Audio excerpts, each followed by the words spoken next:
something Origen have been super focused on, and with the Aphelios and the Gragas gone already, that takes away some of these picks that OG has been so fond of. Now, of course, because OG are the favorites and are definitely the team that has some, has demonstrated some like intelligence and smart play around the draft, would you like to see from SK to try to disrupt that? I mean, honestly, so they're taking away the Syndra here. This is going to be a very good flex picks option between Nuke Duck and Upset.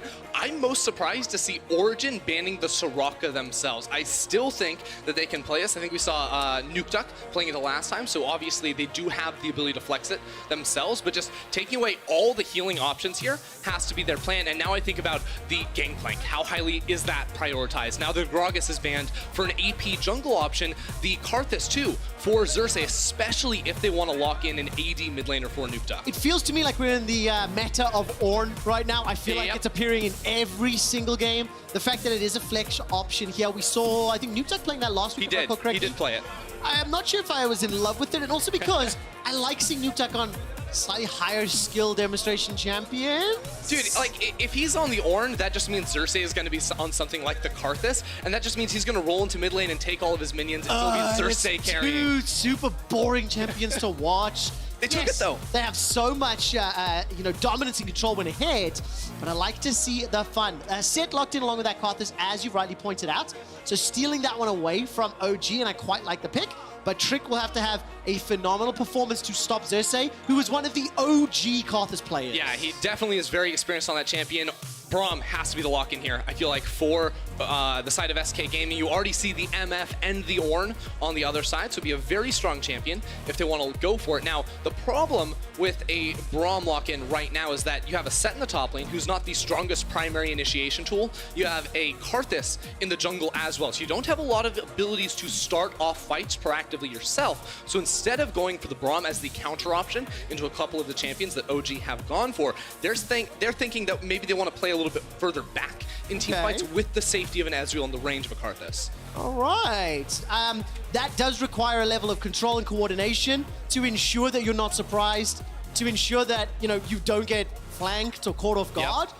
And I have a little bit of doubts right now, but let's see. Give SK the benefit to prove us wrong. Yeah, I mean, maybe team-wise you have some doubts, but Crown Shot Ezreal, that, I mean, if you remember 2019, absolutely beautiful performances on that champion, was one of his go-to picks, right next to the Kai'Sa, I think, as being that sort of 1-2 punch in the AD carry position. So I'm a little optimistic to see what he can bring to the table in this game. I like that. And of course, because you talk so much about the Braum ender, Origen see and feel that as well. It is the first ban in Phase 2. Deny, limit the ability to play that. And with Nautilus, Rakan, Yuumi, all taken off the table, and another potential support ban here from OG. You see what direction he wants to take it. And you have to feel that they're going to leave their top/mid lane pick for counter. That would be the safe option too. Yeah, that's the thing, is like right now, technically SK could just allow the Set to follow this Ornn pick, whether it goes into the top lane or the mid lane, so just feel it out and get the really solid counter pick for whatever OG choose to lock in next. This would be your situation to lock in something. I mean, so many of the initiation tools are gone. I'm honestly a little confused as to what they would go for. Like, Morgana would be like a super niche counter, but I don't think you want that next to an Ezreal here. Like, Limit's gonna really have to dig down deep for this one. Okay, so what you're looking for something with initiation. Yeah, they need it. Is there a non-traditional pick that we could think of? Not quite the initiation, but you know what? Maybe an Abyssal Voyage can deliver Set to the back. Maybe Karthus, and he can throw his Defile down. Not quite the option that you're looking for. So let's see, where do they round the composition out? Still looking for some yes! Yes. And Xerxes I'm so ready for this. Why are you so excited? Okay, so right now they're gonna get their AP damage from the jungle. It's not the Karthus, it is the Nidalee in the jungle instead. This is a champion that, especially post first clear, can try to match Karthus's pace inside of the jungle, and with her healing is a super good anti-Requiem mechanic. The second he calls to drop in the R to execute someone, Xerxes should be there with the heal. So Origen have some really solid options, and they have CC tools with both the Nautilus and the Ornn to set up for just like basically target locked spears from Xerxes. But now this is exactly what I was saying earlier. If you're gonna play Karthus against Xerxes, you need to perform this excellently. You've already explained a couple of the ways it can be countered, and for the final pick from SK, they've locked in the Vlad. There is a lot of late game insurance here, but not a huge amount of initiation tools as far as I can see. Yeah, that's where like so much faith has to be put on Sakura in this game. Not only is he going back to, you know, his preferred range top lane matchup that he's loved to play for so long here, not just in the LEC, but also in EU Masters, but the best way for them to start off a fight is a Vladimir flank coming in around the side. If he can drop down a beautiful ulti into the Requiem too, there is AoE combinations here for SK to try and take into the team fights. But now, of course, both of these teams have got a lot of abilities to play in the late game. I want to see what Xerxes can do on Nidalee in the early game. I've seen Nidalee over in the LCK, if I recall correctly. T1 actually played it, I think. I need to double check that one. But what are our expectations for this champion in the game?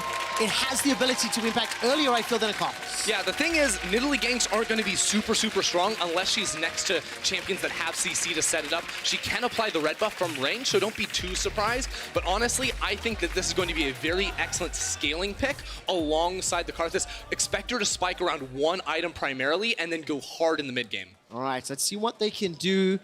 We actually have Medic standing by with Kihoto to find out. Thank you very much, Quickshot. I'm joined by Giotto. I want to talk a little bit about when you saw SK drafting very safely, looking at Ezreal, Tahm, Kench. What goes through your mind as a coach, and how does that affect your draft?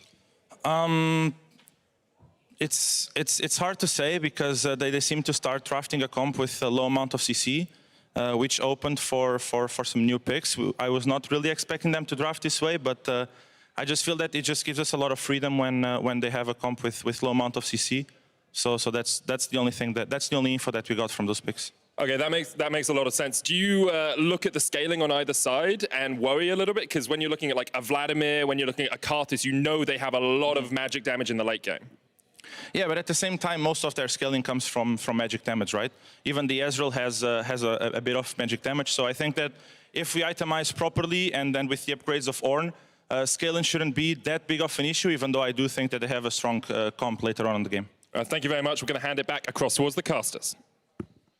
All right, so Giotto not necessarily too worried about the scaling on SK's side. Now, I love the point he made about the low CC from SK. This is also something we were looking at. And what that basically means is that they went for this Nidalee because there's not a whole lot of initiation tools to stop her from poking before a team fight breaks out. And SK already on the offensive with Ezreal and Tahm Kench and the Karthus. It is a very strong level one, so they can force OG out of the jungle. All right, good job here from SK. I am very happy to hear their game plan and see their game plan activating itself. Xander and I just having a little giggle to ourselves. They've got vision, they've got some control. What is the response here from OG? Xerxes sort of backed away safely, pulling in support here from Upset and Destiny. Is this the right call? I mean, they're going to scout the bush with the Q. Big damage on towards Trick. So the question is, do SK want to stick around, especially with Nuke Duck coming around? I think they're going to be able to get him out of here. Who wins the fight here? Because it looks like it's coming. I mean, SK have so many strong level 1 tools that OG really have to play off a good hook. So why are they running away? I don't, because this is so weird. They're playing around the wall, right? Because ideally they want OG to start up the buff and sort of lock themselves inside of that pit. OG are getting really stubborn though. SK can stay though. They should win this. Stop getting hit by spears, and then you win this. And of course, SK, they're playing so nervously, cautiously. Trick is going to steal away the Chicken's camp. One secured by Nuke Duck. And Trick gets a couple more. I need to double check the CS. 2-1. It actually ended up meaning Trick burns his mana and he doesn't get the CS. Yeah, so it's basically even overall here. Neither of them hit level 2, and Trick is going to be way happier with this sequence of events. Now that Xerxes has gone mid for the level 2, though, we should get Trick out of here. Does indeed. That's an early flash. If the Javelin had connected, maybe the Cougar form would have gone towards Trick. SK, great idea. Oh, look at Xerxes. Fumbling on the execution. Xerxes can keep on going in here. He's going to scout the blue buff first, so maybe Trick can tick over to level 2 if he gets those 2 small wolves. Xerxes still on the hunt, though, and level 2 doesn't come through. This is so bad. All right, Trick is able to secure it, though. Hits level 2. I'm assuming putting a point into that Defiant State of the Wall of Pain, and now Xerxes is going to hop across. So his red buff, if I recall, was not picked up yet. Right. And let's see if Xerxes can secure the 3 buff. Yeah, so the thing is, if Xerxes was able to actually get the red buff at level 1, he for sure wins this, because he can just go into a ranged form, into his human form, and just start right-clicking on Trick. And there's not a whole lot that Trick can do against that. Even with the Q being a very strong level 1 ability, it's not quite going to be enough. So now Xerxes very likely just sprints over towards his topside jungle, stops Trick from doing a whole lot, because as you can see, level 1 Karthus without access to a blue buff is just going to have to go for an early base. He just doesn't have the mana. No, absolutely does not, especially after the additional spam on the enemy chicken camp, then following it up on your own. So the sequence of events ends up giving OG a small advantage here during the course of the early game, and Xerxes should be able to secure his own blue, giving him a 3-buff start to 1, which is just great for an Italy. You really want to accelerate as quickly as you can. Oh, for sure. Yeah, I was thinking Xerxes was going to head straight up to his blue buff, but if you look at the waves in both top lane and mid lane, OG have the push, so Xerxes doesn't feel super pressured. There's also no flash on Trick, so there's no way that guy's going to look for an invade. You can see the map play from OG beautiful as well. They have a ward north of the river. They also have Destiny just walked into that bot side jungle to make sure Karthus wasn't on the Scuttle Crab, to make sure that when Karthus goes for that Gromp, he will be spotted too. So Xerxes might even just go for the double crab play here instead of farming his topside jungle. Well, Ender, you pointed out that the top and mid lane was pushing in favor of OG. 10 CS advantage in the top lane for Alfari. It's 3 at the moment for Nukesack, and there is a wave crashing towards him, and currently 7 for Upset. So early advantages across the map. Xerxes is going to look for the Javelin toss, and it will connect. Not the greatest damage as you mentioned, but there goes the Cougar Form Pounce, and a flawless engage to get the flash. OG have certainly been playing with this champion in scrims. You can see how Xerxes was waiting for all the CC to land before throwing out his spear right there. Just means that whenever you look for these Nidalee ganks, there's basically 2 ways you can approach it. If you have CC with your lanes, just let them use their abilities first to land that and then jump in. There's a quick little play down towards the bot side limit, should be fine. And if you don't have CC, you pounce forward, go ranged, and start hitting them with the slows from red buff. And then you're going to be super, super happy. You can see at level 4 too, Xerxes just wants to run back right into Trick's jungle. He does indeed. He's going to be able to put the trap down, goes into the bush, and now all of a sudden, Limit was able to respond. The fact the wave was pushed all the way to SK's tower means that support can come in very quickly. But the game plan is very clear to me. Xerxes just wants to give Trick a hard time. Yeah, and it's really interesting because I don't think Xerxes would have played this aggressively without SK's level 1 invade. Like, yes, Xerxes has the option to walk into the enemy jungle, but it really was delaying Trick's initial clear, getting level 2 first, and then Trick also losing flash that has made this so difficult for him early on. All right, Alfari, level 5 at the moment. I was waiting to see if Cannon Barrage would come up, stepping all the way forward. Sakure's recall gets interrupted. I think the fact Trick was nearby, maybe some sort of communication happened, so Sakure not going to get the recall off, will be able to pick up just 1 additional CS, and now finally backing nearly 3 waves down Alfari's gank plan. Dude, Sakure is getting smashed right now up there in the top lane. It is not looking too good for him at the moment. Of course, we know once he gets items under his belt, he'll be much more comfortable in this matchup and in the team fights. But for right now, OG just seemed to be losing in all 3 lanes. And while I think Trick has been able to keep up largely in the jungle, if you look at the actual overall gold, it's just about 100 separating these 2 players because Xerxes has been delaying so much. The fact that Xerxes is keeping Trick away from level 6 for as long as possible just means that that level 6 Karthus ultimate power is just being that more delayed. Like, Nukeduck is level 6 right now, while Trick is level 4 still. Did you hear the interview with Jankos earlier? He actually gave an in-depth, detailed guide on how to play Karthus. Yeah, no, I've actually been playing a lot of Karthus myself, and I think that a lot of his points really stood out to me. Primarily the one where you want to press R, I think, when they're low on HP. That was it. Yeah, the wording, I think the wording was really good. He said, timing the R, you know? It's next level, Jankos, really. Thank you for the in-depth. Look, I want to go a little bit to Crown Shot, though, because you talked about his Ezreal from last season. And we've not seen too much of the bottom lane. Crown Shot's the guy I'm going to be looking at throughout the course of this game because he is the player on SK that I think is the man that needs to step up to the plate. Last year was the Selfmade show, and then when the lights went off on Selfmade, Crown Shot was in the spotlight. And you can take a look at some of the stats at the bottom of your screen. Kill participation, jungle proximity, the gold share. SK are trying to play around him, but it's just not strong enough yet. Yeah, that's the thing, right? Is like they are clearly invested in this player, bringing him through to 2020, but it's really hard to look good on a team that's 2-6 already in the season. Yet when they put him on these picks like the Ezreal and whatnot, that's what we need to see out of this guy in this game. His team doesn't have initiation tools. He's gonna have to put up really high damage numbers if SK want to have a good chance in a match like this, and takes a full bullet time to the face. I believe that is called Caster Curse, as literally we start talking about him, and unfortunately he stands in the middle of bullet time, but with a little bit of HP, and he's got the Devour. Look, 1 Javelin toss, and that's going to be tickets. You got to be so careful. Trick's level 4! Lord Horn comes in, level 6 Xerxes, level 7 Nukeduck, And Trick is now flashless, level 4 at 8.5 minutes. Yeah, and like, we're talking about Crown Shot right now. How bad does it feel to be him? He's just, his jungler's getting invaded on, he's getting ulted under tower, he can't farm because he's afraid of being dove. This is a cute little play to get him the Gromp though, so should turn that frown upside down for the moment, but you know, we talk about players that have to step up. In a game like this, when so many players on your team are already being set behind top lane jungle, like, it's his time to shine. Yeah, it has to be. And, you know, it's 1,000 gold difference just from CS. The Infernal Drake has already been secured as well, and Nukezak is going to be able to sidestep some of that damage from Genax. And it's just, this is just a really good start. Remember, SK initiated the invade, and everything that's come from that is how Xerxes has responded. Yeah, meanwhile, Destiny has now teamed up with Xerxes. There's wards all over Trick's jungle. They said, no, we don't need to invade him at the red buff. We'll let him get that. We'll let him get the Krugs too. It's time for Herald because they want to accelerate this game as fast as possible. And huge thank you to the observers for, you know, not even toggling the vision, but just taking a look at how they're going top it worked instead. out. And now let's take a look what happens here. The Rift Herald was interrupted, but now Sakre will be the target. He's burning down, and he will be able to escape with his life right now, holding onto the flash, but he did need to blow the ultimates. Yeah, right now, OG are just trying to take full control over the map, and SK are lucky that it's OG don't have the Karthus, because he would just press R right now, and Sakre would be very, very sad. But even with Limit moving towards the top side of the map, OG still have full control, still will be able to get this Herald. This is almost a game where you wonder, like, should SK have looked for the 8-minute Herald swap themselves if they're losing in every lane, or do you value getting the solo EXP on Crown Shot bot side when all the supports have left a little bit more? Yeah, I get what you mean.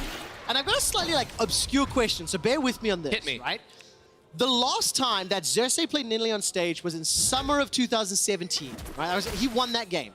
So you're talking a year and a half, 2.5 years, roughly, right, since he's played it. Now, when you look at all the players, with the exception of maybe Destiny, there is a whole lot of competitive experience here across the board. What I'm going to get to is this. When you play with Nidalee, a champion that's not particularly mainstream meta, it changes the way you have to play. Now they're coming up against a new squad that has to react to this different playstyle. The level 1, their game plan gets thrown off. So all the experience, all the knowledge that they can lean on, combined with the fact that they've got all this like history to draw from, gives them such an advantage in a matchup like this. Yeah, I mean, it's very clear that OG's coordination as a team is paying dividends right now. Just Xerxes calling, like, I have the ability to run into the enemy jungle, him doing it constantly. You know, coordinating to make sure the CC comes out first before the spears, that's fairly basic, but all of these things are important on Nidalee because if you don't land the spear, she does basically no damage. Yeah, By landing the spear, by hunting your target, you get so much more benefits through the damage that you actually deal in your Cougar form when you do jump in. So these are the things that OG need to be aware of, and they seem to be so far. Yeah, exactly, and that's continue to build up. 11 minutes, that gold lead has only grown. 1,500 right now, call it 1,700 in fact. And the man that we haven't mentioned for a moment or two, Alfari, 112 CS to his opponent's 77. Earlier today, the analyst desk asked people to start talking about who their mid-split MVPs are, and I just want to give a potential candidate here. Highest KDA, high CSD, damage per minute difference is way up there. Kill participation for a top laner at 2/3, 67% Okay. is mind-blowing. That's just because he plays Gangplank every game. The other stats I'll give you, but the kill participation is Gangplank and Why like are you going to Soraka. be a buzzkill? Let me hype the stat up, man. But no, I mean, we'll get back to Alfari in a moment, because our earlier conversation of Crown Shot is under threat. Xerxes is looking for the Javelin toss, and Limit and Crown Shot are dodging it, dodging and dipping and ducking. Limit gets caught by the Dredge Line. Upset puts a lot of damage out, but he's already used the bullet time. TV behind. It's been used. Teleport coming down, and Alfari stab padding with the ulti. Karthus presses R at the wrong time. Trick doesn't find the kill. The stopwatch manages to save up to while Destiny escapes. The Orn Horn comes down, and it's split between the uprights. No points secured. Now Genax is in trouble. The Javelin finds him, but they continue to escape. Nobody dies! And we will reset. Everyone's just throwing warning shots right now. Xerxes still involved, and it's a big spear, but remember, Devour is there for Limit. He's just going to keep looking for these over the wall, but the rest of his team isn't around. He's going to have to back away from this at the end, but What is happening, Trevor? Dude, don't ask me. I'm gold. You tell me. Nevertheless, the chaos breaks out. And OG will peel back to the dragon. I actually am looking forward to a replay because that was one of the more entertaining, yet least rewarding fights that I've seen in a while. There was nothing rewarding about that, Trev. We just watched everyone miss everything for so long. Oh, and OG don't seem like they want to give up. They're right back in the jungle. They want that bot lane tower too. So at the end of it all, it is still OG out on top. And if I can theorize for a moment, Ocean Drake for OG is Trick's worst nightmare. The key is pressing R at the right time, and if they have all of that regen, it could make such an impact on a jungler that is a level down, 25 CS out, and is already struggling. Let's take a look at this potential engage as Trick wants to get first blood.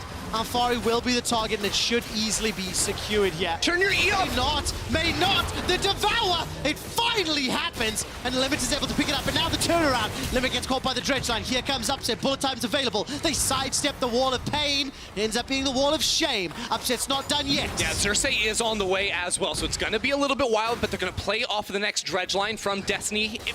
Oh, Spider Nautilus throws out the ultimate. The bullet time comes down. Limit gets picked up. That's one for OG. There you go. OG able to turn it around, and Xerxes still looking after towards Trick. SK put a lot of resources into killing Alfari there, so good on them to make it work out in the end. It was a close call, though. He was dodging a lot of Qs there. I had one of those moments where I was like, it's going to be an easy kill. He blew up a barrel. All of a sudden, Trick went low, and it looked like he was running out of mana as well. Yeah, I was calling in the fight, turn your E off, Trick, because he's just burning all his mana. He's not going to be able to cast a Q.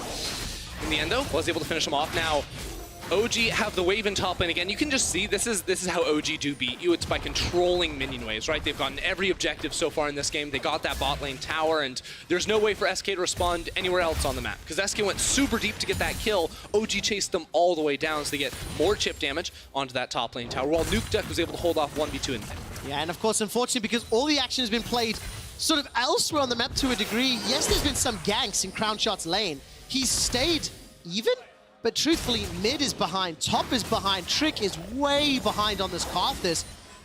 SK Gaming find themselves in a 3,000 gold hole, and it will be difficult to come back because there's so many initiation tools on OG, so they can maintain this lead by pushing into SK over and over. Exactly, and you can already see, like, itemization-wise, like, Xerxes has 2 items, and yes, he's going for cheap itemization here, right, with the Athenes, the support build. He probably goes for an Ardent Sensor next too, for a couple of the auto-attack dealers on his team, but that's going to help him max out on CDR very, very quickly. It's going to mean the heals are going to be there constantly, and then how do SK actually kill the backline? Well, that's going to be really hard unless they find perfect flanks with Sakura and Chen. Can you theorize with me, like, sort of, you know, niddly builds within the context of this game and maybe how it would differ in other games? Like, do you like the slightly more supportive builds? So in solo queue, I say grab yourself a Lick Bane, get yourself a Rabadons, you know, go full damage, a Medjai's, toss it in there. But in pro play here, when you have like a GP and the MF too, I think you go for the more supportive build.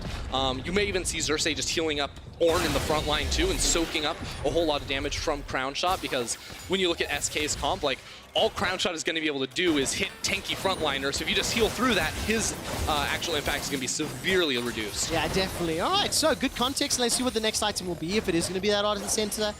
Essence Reaver picked up by Upset. Manamune slowly stacking up for Crown Shot. And Sakura, he's just thrift shopping at the moment. A Seeker's Arm Guard, the Fiendish Codex, that's not a lot to work with on a Vlad. The Rift Herald has been summoned, and the Ornn Horde, it's thrown out. That's a double knockup. Limit will get caught up by 3 different ultimates, but doesn't go down thanks to the thick skin. And the Herald will get tagged by a True Shot Mirage, but it won't be enough to kill it. 3 towers to 0. 2 dragons to 0. And despite the even kill score, 4,000 gold up, and OG, they're not done yet. It is a very OG game right now, Trevor. Now, Nuke Duck also finishing off some magic resistance here. We remember Gyoto talked about that in the pre-game interview, or post-pick ban interview, I should say, where there's a whole lot of magic damage on SK's side. So now that he has found that item, it's going to be that much more difficult for SK to try and cut on through him. And also remember, like, regardless of the initiation tools to both sides, like, think about the range that OG's comp is bringing to the table with the Ornn ultimate, GP, Miss Forge. Like, they're going to hit you from a mile away. They're going to kill you before you even get to fight back against them. And that's what we've seen so many times, especially when SK are sort of bundled up, you know, huddled underneath the tower. They just throw down that Ornn horn into the Nautilus ultimate, and then a bullet time, and you get a kill, or you get a summon, or you chunk them out, and that turns into a, you know, really zoomed in on when we get around these neutral objectives, like a dragon or perhaps a baron later down the road. OG are going to thrive. One could say the magnification of those abilities will be felt when we zoom in on those clumped up team fights. Look at the flank, look at Ornn roaming down towards mid as well. We're about to see a big team fight. All right, Alfari, stat pad with a cannon barrage. That's a 1, 2, 3, 4-man stack. All of a sudden, Gen X is coming in, but the party's going to be simply too late. Bullet time comes out, and the magnification of the range is great. Oh, flash spear! Will be able to pick up the kill. And the faction Javelin Toss manages to find another defensive flash from Sakura and Crown Shot. They're slowed by the call of the Forge Guard, but the knockup will not land. 2 members down, a teleport committed, and Genax pieced out of the fight because he's just going for a tower. The fight was lost before he could even arrive. Yeah, it's just not even fair for SK to play into this. As I said, they can't get away from OG's skill shots, and they just continue to push further and further. I mean, like, SK, they were trying to go for a fight there. They said, like, even though we're down, we need to stop OG from stacking the Drakes. SK, yes, they got the Drake. Yes, they stalled out the stacking mechanic, but they just fed OG more and more gold. Yeah, they have. And I mean, look, I think, while it's a little harsh to say, this is kind of how you expected the game to play out. You know, when you have looked at the teams this split, SK Gaming have gone 2-6, and they've only beaten teams below them, right? They took out Vitality, they took out Schalke, if I recall correctly, and the squad just hasn't stepped up to be very competitive against the top of the table. This is the end of the first round robin, and for SK, some big things have to start changing for them to start looking maybe lower down, looking at the likes of Rogue, Mad Lions, XL, and try to pick up wins there. And if you can scrape into the top 6 for playoffs, but it has to start in the second half of the split. Yeah, and that's where you're like sort of like trying to identify like which players do we feel like need to step up. And for Crown Shot, a guy who I think, you know, is one of the better players on this roster, you'd love to see more out of him, but it feels like almost when you see sort of a team get outclassed in this way, just like OG's teamwork versus SK is just like huge gap between the two in a match like this, and this is just evidence to that. Yeah, and look, the man on your screen, Tricky, will be able to escape the Flash Dredge line. It looked as though Destiny caught himself on a wolf, and Destiny's gonna go underneath the tower. Right, Requiem comes down, that will do some damage. Sakure's now inside the fight as well. He completed the TP, will be forced to go into the W and escape with his life. Teleport committed for that one.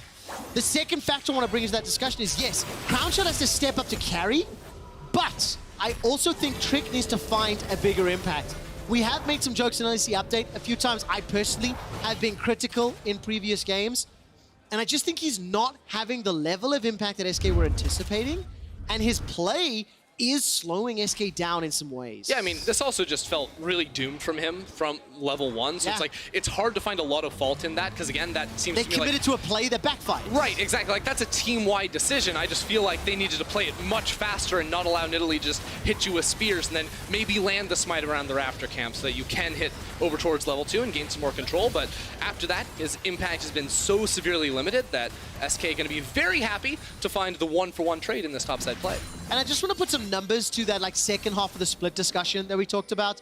You can see SK 2-6 right now, Schalke 2-7, XL 4-5. Okay, so 1-2 games difference. Imagine if XL drops a game to SK. All of a sudden, that's a 1-game difference, right? There's 9 left to play after today. And on the other side, Origen, you assume they're going to finish this out. They'd be sitting for a G2 and Misfits at 7-3. Holding on first place. I cannot believe Misfits are up there. Yeah, I mean, just to see, you know, those 3 teams and it to be that Misfits on the 5 or 7 game streak, gonna be a big deal. But OG sort of expected for them as they go to engage. Definitely the case. Once again, the Devour comes out, and now Genex gets stunned up, locked down. Bullet time does a lot. Oh my word! Give that man some air miles because he was flying. Nuke just sniped him out of the air, and OG able to continue also, on the advance. What are you meant to do? Put yourself in Genax's shoes. A long-range Ornn Horn, a long-range Nautilus Ultimate, that just feels bad, man. Just Obviously, leave the jungle. Like, team is down like 7,000 gold too. Yeah, SK, hide in your base. It is nothing outside of there belongs to you anymore. You do not have any power, any say whatsoever in this game. Oh. Even if it looks like you're at a numbers advantage, you're Slow-mo. not. Slow-mo, slow-mo, slow-mo. Give us a slow-mo. Yeah. See? Air Miles. He's going to earn a free upgrade and an instantaneous teleport back to the base. I really thought the payoff was going to be better on that. You're like, I don't did say anything. too. No, I did too. I thought there may have been like a dramatic move, but I got the slow-mo I wanted, so thank you. Nevertheless, Limit gets knocked up into the air next 1 and 2 times, every single ability, and he will just get burned down. That was the slowest moving catfish I have ever seen in 10 seconds before the next Ocean Drake. Rounded the previous Oh my one, picked up God. by SK. Dredgeline finds a target. Genax gets a lot of damage. Where's the support? He manages to do it. Genax gets some payback with a showstopper of note. The Requiem doesn't have enough to do anymore. The team is too far behind. It is like a chasing a losing battle. Now Sakura gets tagged with the long-range javelin. He's forced away from the Ocean Drake. All of a sudden, another one lands. Cersei sitting inside the bushes. Ocean Rift is the best for Nidalee. It is over now as Crownshot stays alive with a sliver of health, and he gets taken down. I believe the takedown, and all of a sudden, what looked like a great start fizzles to disappointment. Yeah, I mean, it starts with like multiple hooks here landing from Destiny on towards Limit. This is where I was sort of questioning, like, do SK realize how far behind they are? Because Genax is still not in this fight, so Limit just gets caught out and immediately goes down. And then Genax is like, screw it, I'll go back in again. Doesn't matter. They really want to contest that Drake. Do not want to give OG the third one around. And then with the jump on in and the 3-man grab into the true damage, repositioning the flash to get the true damage onto Misfortune. Like, that was a really solid play coming through from Genax in a game that's just been entirely grim for SK. Okay, so Crownshot and Genax. These are the two we're looking at for the have another second name, Trev. half of this. I mean, look, that was a really sick play. I think it was a little bit of OG grouping up as well, right? But all credit to Genax for seeing the opportunity. And I actually missed it during the play-by-play. I was very focused elsewhere, but I was tricked that actually secured that dragon. So 2 Oceans on the side of SK. If you can, by some miracle, stall out for the soul, maybe, but it's a 10K gold deficit. So, Trevor, do you think the second Ocean Drake is worth the Baron? Because that's what OG got during the replay. There we go. Right, I take that back. OG are in such a great position. They've got the ability to push, and that range that you talked about earlier that's going to be zoomed in under these inhibitor turrets, that's going to be so difficult to deal with. Yeah, there's going to be no escaping too. Like, all these spears are going to be going flying around when you're underneath this tower. So Cersei probably just going to play inside the jungle looking for spears over the walls. No, he's going to walk forward with the rest of the team and try to knock this one down. TP behind, though. Okay, where is this? Is this Genax? It's Genax. Let's see what he can do. Looking for the ultimate, and that's the slam down onto Upset, but once again gets pulled backwards. Some heals coming out from Nidalee. Upset survives so much longer than I was expecting, but Genax gets his man. They hold off on the Baron-empowered siege for now. Okay, Genax, I'm liking what I'm seeing so far. He just picked Upset up and threw him across the wall, so it wasn't even a one-for-one trade that time. OG's still going to be able to get this turret in the end, but Genax needs to continue to try and find these plays. The difficulty is, TP only comes up every once in a while. Like, you're not going to be able to make that same play unless you're able to maneuver around the enemy vision, which right now OG have full control over. Genax said it in the little interview we ran with him just before this game. We're playing OG. Scaling. And that's what they're going to need to do. They need to scale to a point they can be more relevant. And they need Sakura to survive these levels of engages. She has done for now. The tower is under siege. And in the mid lane, Alfari is shoving in with that GP. Dredgeline will catch Limit, but no flash available. But like, this is the least effective wave clear, maybe on the team. And all of a sudden, the tower is going to fall. Oh, that's a hook, though. Oh, my word. You needed to W before, or flash or something. The Devour will work out. Crown shot. What? That was a very bold arcane shift. There was no further CC to follow up. Destiny's ult was on cooldown. And Genax is still playing the split push game. He's taken the tower. Dredgeline will get interrupted by the arcane shift. The tower falls once again. There is a late recall from Genax, and the inhibitor's being seen. No, Genax has just come back. Upset walked all the way here too and is playing in the fog of war, so SK do not actually know. No, he was spotted walking over ward, going through that jungle, so SK do know that he's around. Still, had Genax been there, I feel like SK may have been able to hold on to that inhibitor tower.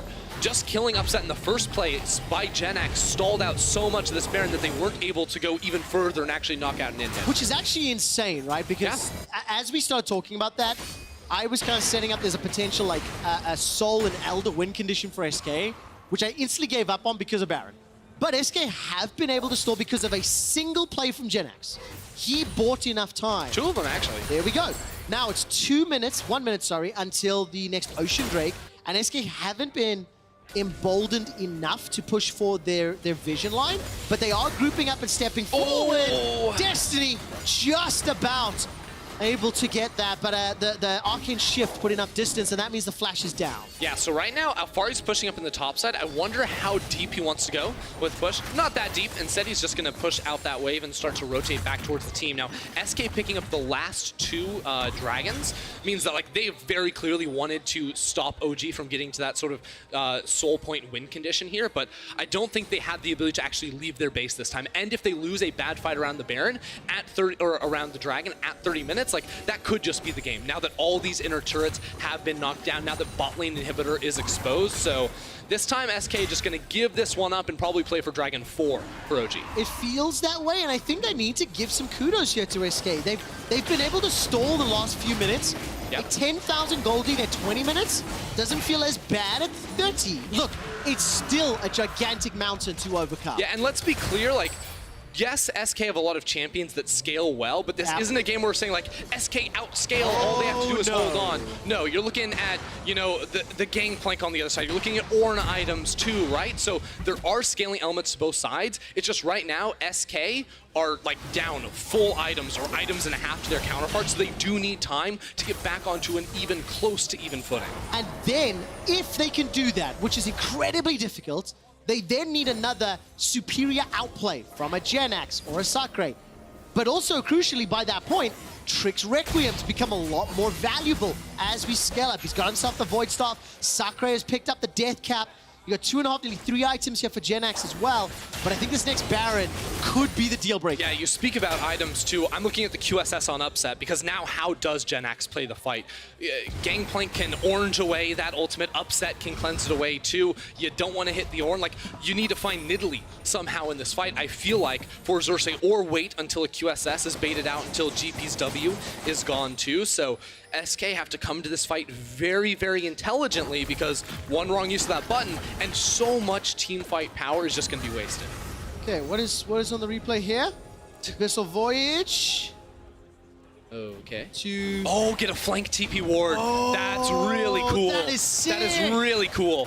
Thank you, observers. All right. So here's the thing. Gen X doesn't have TP and it won't be up to this Baron. Sakre does. And because OG's vision has been so good throughout this game, they would be able to see him come around on any flank realistically, but not that one. That one is going to be super, super crucial. All right, Crown Shot and Sakre, they have teleports available. TP for Gen X is about 75% of the cooldown around.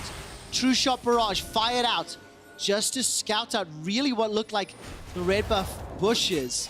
Right, Baron is live. 3 minutes to Ocean, and the Soul is available for the grabs on the Origen side. Upset is stepping forward to clear out the Krugs in the top lane, and now the rest of SK. They will be very happy they're not forced to play Baron yet. Gen X's TP is getting closer and closer. So this is the thing. OG don't really like to start up the Baron and have you fight them when they're already on it. They don't like getting chunked out from that objective. So instead, they're going as far forward as they can inside SK's jungle to get vision, to deny vision, all these things. They want to play for a pick before they actually commit to the Baron. Now that may change if SK don't take the bait, because there is the ability to try and two-man this. And as you see, they're trying to bait out blue, vision trinkets from SK. SK have a whole lot of those. They have 1 remaining off of cooldown on towards Gen X. The second that is blown, that is when OG will turn towards the Baron.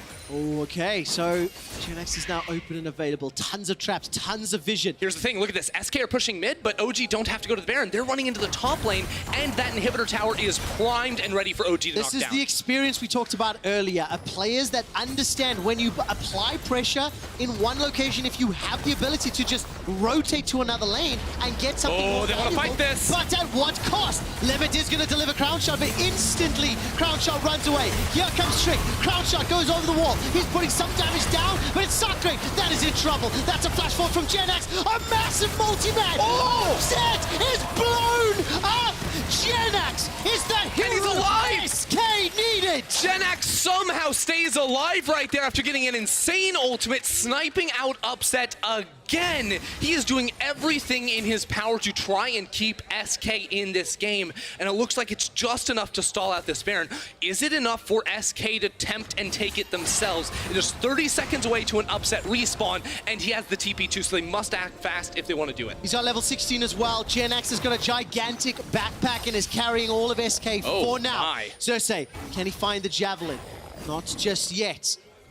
And all of a sudden, there is a momentary breath of life. I am not believing it just yet. It is still a 9,000 gold difference. It is still a dragon lead. It is still vision superiority for OG. But GenX may just be the difference maker that can bring SK into it. Look, don't believe it yet, but start thinking about it here. Eyes on GenX, level 16 in this fight. He gets that ulti, doesn't do a whole lot of damage, but just him walking up here is enough to try and get in on towards Upset, who has the flash, mind you, but from 50% HP gets nuked. Then Limit is able to escort him out of that fight, and SK live to fight another day. The items are coming through. Crown Shot has 3, GenX has 3, Sakre is working on his 2. I mean, the numbers speak for themselves. Like that was a 4 versus 5. Sakre did absolutely nothing, and GenX still pulling so much weight and giving his team more time. Now, this is the Ocean Soul opportunity for OG. Can Trick get it? All right, let's find out. Trick got the previous one. It will be the 3rd dragon for SK, and that will be secured. Trick's able to pick it up again. Call of the Forge God comes down, and Trick is the only target that's caught out. Alfari steps forward. He's looking for Sakre. Trick flashes defensively. Sakre is in the Hemo Plague. Not just yet. Not going to do enough. Not going to be enough to bring his life back. It's not even a Hemo Plague. Nevertheless, GenX goes down as well. I completely stumbled over my own words, but SK get Ocean at the cost of what I anticipate being Baron, maybe the game. That's 3 members dead, 2 of whom for 40 seconds. Yeah, OG are just going to look to run this one straight on in here. They have the engaged tools to try and force fight. They have the tankiness with Ornn and Nautilus to tank the towers. They are going to push for the end, and the damage dealers from SK are 30 seconds away. It'll be a 5v3 at the Nexus towers, and OG have the tools they need to try and push this one through, but the wave clear is strong enough with Cersei. Yeah, or, sorry, with Trick. With Trick on the card. This. The 2 of us are getting tongue-tied because we're so caught off guard by this game. Now look, he's bought enough time for Limit to get back alive. Nuke forced to dash away to safety. Crown Shot can chase. Wait a second. GenX has TP in 10 seconds. His ultimate coming up around that time as well. You can see that the assist beam pings. SK Gaming want to try and find him. I think OG have gotten further enough away though, so it won't be possible. Oh man, okay, but if OG stop Baron, there is a possibility. I believe the water's just been cleared up on the northern side of the mid lane river. GenX will be late to this party. SK, they don't want to commit to it. 2 inhibitors down. Baron secured. But SK, at 35 minutes, are now with their 1 lost shot. Okay, look, SK, they've done a pretty good job of stalling for a long time when they were down they're down 12k gold still, and obviously this next push could be the one to break everything. But let me give credit to the fact they've gotten 3 Ocean Dragons so far. They get this one too, even with a very close smite. And what this has done, not only does it prevent OG from picking up the soul themselves, but it delays the Elder Dragon, the buff that would end the game, and allows SK more time to get their items to when they could potentially fight around that objective. So wait and see, can they stall through this Baron? If so, they have a chance at winning the game. If not, it's over. I don't like the if questions, but imagine if SK hadn't fallen so far behind early. Imagine if Cersei wasn't able to delay Trick so heavily. How different that mid-game could have looked, because it is so clear that GenX knows what the hell he is doing on 6. Remember how hard it is for SK to find a team fight